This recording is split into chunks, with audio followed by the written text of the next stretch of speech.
Это события, которые произошли в Киеве, уже многие там за рубежом, и наши дипломаты, и многие высказались. Это осквернение памятника Шалому Алейхиму, который находится недалеко от синагоги, на улице Руставели.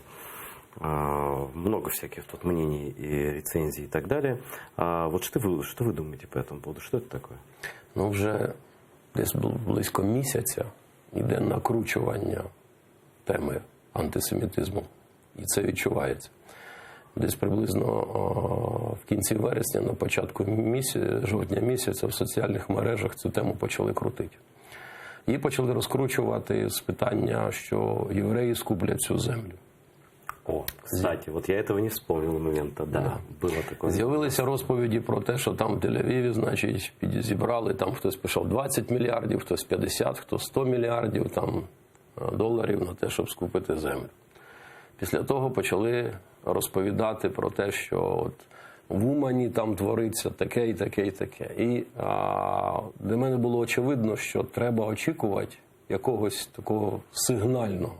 То есть это уже такая привычка, что когда такие вещи происходят, должна быть какая-то точка. Кто-то должен кинуть бутылку в синагогу, абсолютно, или кладбище осквернить, или вот, да. Я от цими днями трохи хворів, і в розмові з своїми друзями я прямо так і сказав, що чекайте от, або десь на цвинтарі єврейському якоїсь події, або пам'ятник якийсь, тобто тут уже чекайте таких речей, тому що вже якби ситуація пішла. От. Не випадково інформаційно це прив'яжуть спочатку до Коломойського, і вийде ця ситуація на Зеленського. Тобто зараз в Україні розігрується гра довести ситуацію до протистояння євреїв і українців. При всьому тому, що це найменша проблема от, з точки зору України як такої, але її інформаційно, для мене очевидно, звідки вітер дме. Москва. А как вы думаете, все-таки больше они это делают, все-таки, вот как вы сказали, для внутреннего использования, конечно, можно разжигать там антисемитизм, пытаться и так далее, но, как мне кажется, это мало перспективно в Украине. Мы видим результаты выборов, мы видим, что это не в повестке дня, это ни у кого не в повестке дня фактически, да, кроме каких-то совсем маргиналов, да. Вот. Может быть, это делается на экспорт, это делается для того, чтобы западные страны показать, вот фашисты, вот там такие. Зараз це робиться для Сполучених Штатів Америки. І конкретно для об'єкта, який називається Трамп.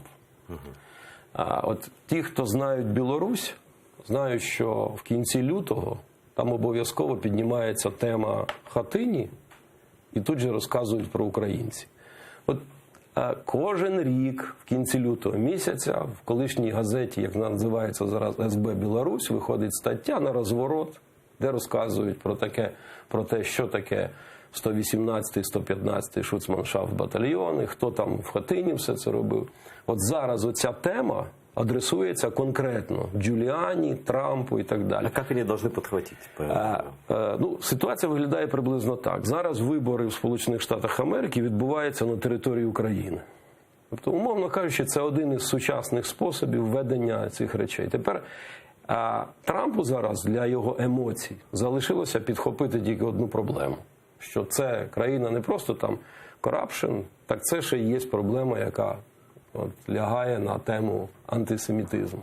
Тому Путін, виступаючи зараз там на «Росія зовет», він же абсолютно чітко сказав про те, що нарешті не Росія винувата в тому, що відбувається у Сполучених Штатах, а Україна. Це був, як хочете, сигнал, що добивайте ситуацію, добивайте її до фіналу. Тому Україна не може інформаційно перебороти все, це вона слабка. І в мене нема сумніву, що завтрашні газети, завтрашні засоби масової інформації в Штатах, які працюють на Трампа, вони цю тему заб'ють. Зустрінемо це в Європі, особливо в таких країнах, як Австрія, Німеччина і так далі. Тобто, тут воно проглядається.